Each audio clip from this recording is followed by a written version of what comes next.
Alright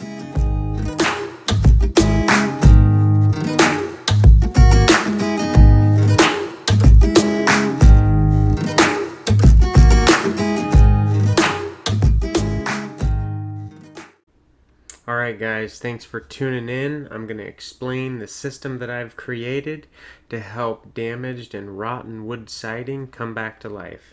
This is step 1, surface examination. This happens on the first day that I show up to start doing the job. I walk around the house and I basically note anything that I need to pay special attention to. I come up with a checklist and then a plan of attack. From there, I transition to the next step and start with the house.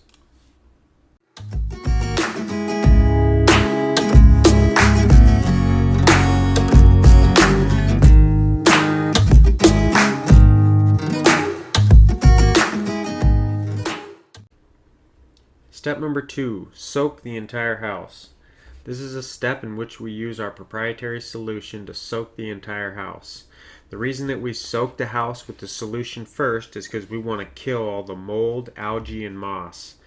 Algae and mildew are one of the leading causes of paint failure. A lot of people don't realize that. They'll either pressure wash the house with just water, or they won't pressure wash at all, and then 2 to 3 years down the road they wonder why their paint's flaking and peeling off like potato chips.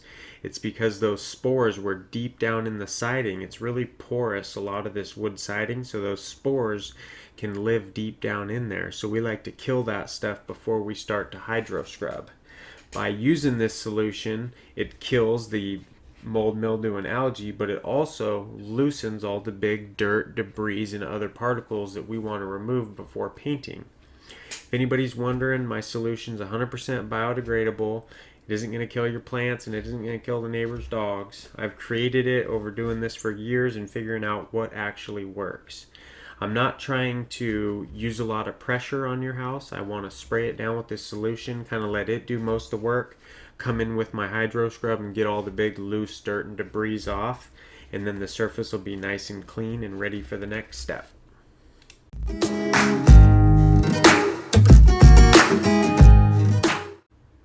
Step number 3, hydro scrub.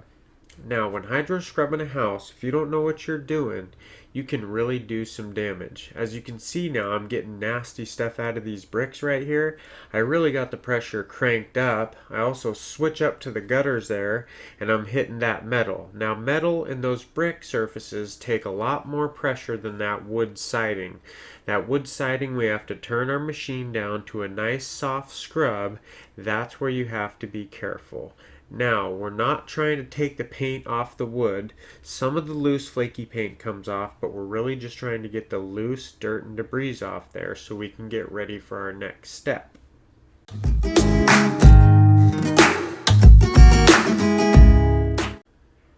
Step number 4, adhesion evaluation. Step number 4 is going to be an inspection step. It's where I check over the entire house to make sure that there's no moisture, there's no foreign substances, there's nothing that made it past the hydro scrub that's going to cause our paint to fail. So basically I'm going around making sure that our paint is going to stick and the substrate is going to accept whatever product we're putting on top of it.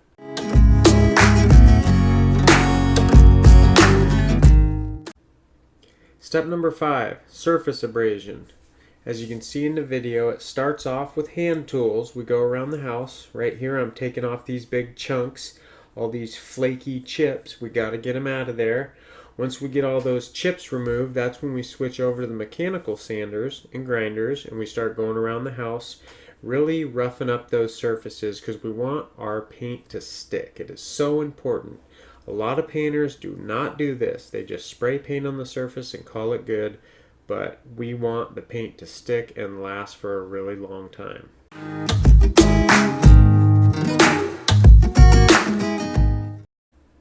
Step number 6, weathershield undercoat. It's where I go through and really completely seal the house. I look at top to bottom. I think, where can any moisture enter into this house? I try to keep out the bugs, I want to keep out the dirt, and I definitely want to keep out the moisture. I'm really taking my time using a few different sealants, and I really like to seal the house. And this is what goes on under the paint job. It's so important that I go above and beyond at this step because that's how it makes the paint job last for years, is because this stuff's under the paint. So if the paint does crack and flake a little bit, under it is still sealed. I mean, look at that column. There's no moisture getting in there. So then, if it flakes or cracks a little bit, we do a little bit of touch up and the house is still protected. Once we get all the cracks and crevices sealed up with our different sealants that we use, we now get Peel Bond loaded up in our paint sprayer and start spraying the entire house. This is not paint, this is Peel Bond. Once we've sprayed it, we take our paintbrush like you can see here and we start back brushing it into all those porous surfaces. What it helps it do is it really helps it seep deep into the pores so that when that stuff dries, it hardens up and it just protects that wood. That's how we're bringing these houses back to factory specs. The flip side of doing it like this is it takes a really long time to do the entire house like this, but it's worth the trade-off because the way that this wood looks when it's done like this and this treatment's done to it and how long it lasts, it's well worth it. But basically we go around the whole house at this point, sealing the house with the Peel Bond, and then once that dries, we move on to the next step in our process.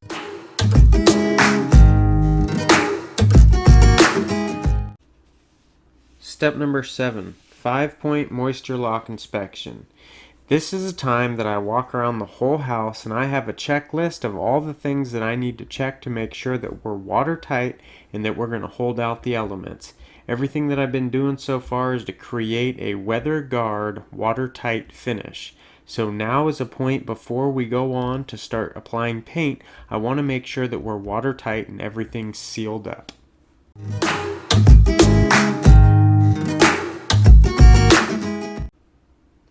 Hey everybody, thanks for sticking around this long. I appreciate it. I'm going to start wrapping it up here pretty quick. We're on step number 8. This is pressure seal. This is where it really starts coming together. We're getting some color up on those walls. As you can see, I got my sprayer out. I'm spraying paint. Once we get that paint sprayed, this is where the pressure sealing comes into play. We spray the paint up there, then we back roll it and brush it into those cracks.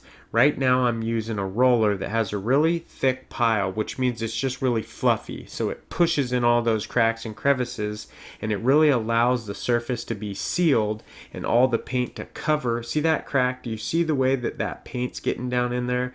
That makes for a watertight seal. Even though we have covered it in caulking and sealant and Peel Bond, we still treat every step the same and we want to completely waterproof this surface. So we have layers upon layers upon layers of sealant and waterproofing going on, and that's how we're able to give the warranties that we do. But the idea, I wanted to explain this real quick, behind pressure sealing is, imagine if you had a sponge, like your kitchen sponge for cleaning, and you took paint and just sprayed it on the surface and left it. Imagine how it would just seal over the top and it wouldn't really seep down into those pores. Now imagine if you took the paint, sprayed it, and then back brushed it with the roller and just squished it down in there. Think about how much better it would bond and seal to that. So that's really the idea behind pressure sealing.